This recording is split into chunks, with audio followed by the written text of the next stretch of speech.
दोस्तों, एनपीएस को लेकर संसद में उठा एनपीएस के तहत मामूली पेंशन मिलने का मामला और सरकार ने बताया ज्यादा पेंशन मिलने का फार्मूला। दोस्तों, आप भी जानना चाहते हो इस फार्मूले के बारे में तो बने रहिए मेरे साथ इस वीडियो में एंड तक। नेशनल पेंशन सिस्टम को लेकर हाल के दिनों में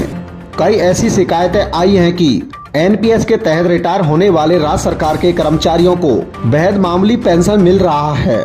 जो कि उनकी जीविका के लिए नाकाफी है। इसी के चलते सरकारी कर्मचारी ओल्ड पेंशन स्कीम की मांग करते हैं और अपनी मांग को लेकर हाल के दिनों में दिल्ली के रामलीला मैदान में धरना प्रदर्शन भी कर चुके हैं। पर अब इस बात की गूंज संसद में भी सुनाई दे रही है। नेशनल पेंशन सिस्टम चुनने वाले राज्य सरकार के कर्मचारियों के रिटायरमेंट के बाद उन्हें महज 1000 से लेकर 2000 रूपए तक मंथली पेंशन मिलने पर केंद्र सरकार ने सफाई दी है। सरकार ने संसद में कहा, ये कर्मचारी अपने रिटायरमेंट के बाद मिलने वाले 100% कॉर्पस को एन्युटी प्लान में निवेश कर सकते हैं, जिससे वे ज्यादा पेंशन पा सकें। लोकसभा सांसद कलानिधि वीरास्वामी ने वित्त मंत्री से प्रश्नकाल में सवाल किया, क्या केंद्र सरकार ने इस बात का संज्ञान लिया है कि कुछ राज्यों में राज्य सरकार के कर्मचारी जो एनपीएस के तहत रिटायर हुए हैं, उन्हें केवल 1000 रूपए, 1500 रूपए और 2000 रूपए ही मंथली पेंशन मिल रहा है, जो कि उनके रोजमर्रा के खर्च को पूरा करने के लिए नाकाफी है।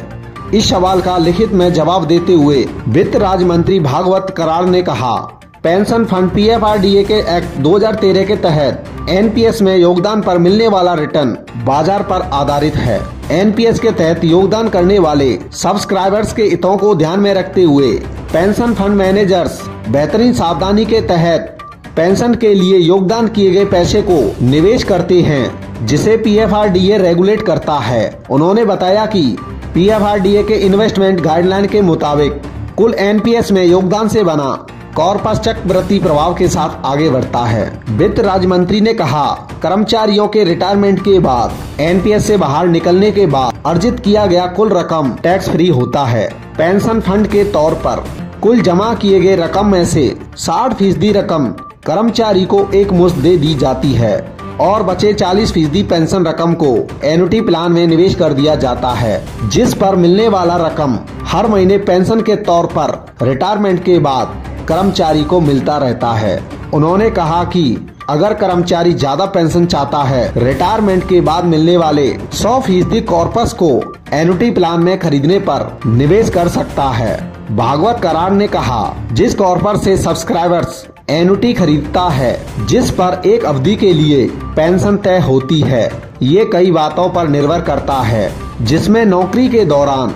एनपीएस में मंथली योगदान की अवधि, वह अवधि जिसके लिए सब्सक्राइबर्स निवेशित रहता है, इन्वेस्टमेंट पैटर्न और सर्विस के दौरान अगर कोई आंशिक निकासी की गई हो तो इस पर भी मिलने वाली पेंशन निर्भर करती है। वित्त राज्य मंत्री ने कहा, साल 2019 में केंद्र सरकार ने केंद्रीय कर्मचारियों को पेंशन फंड और इन्वेस्टमेंट पैटर्न चुनने की छूट दी, जिससे वे अपने निवेश पर ज्यादा रिटर्न पा सके और ज्यादा पेंशन पा सके। दोस्तों, हमें कमेंट बॉक्स में कमेंट करके जरूर बताना, क्या आपकी पेंशन पर ये रूल लागू हुए हैं या नहीं।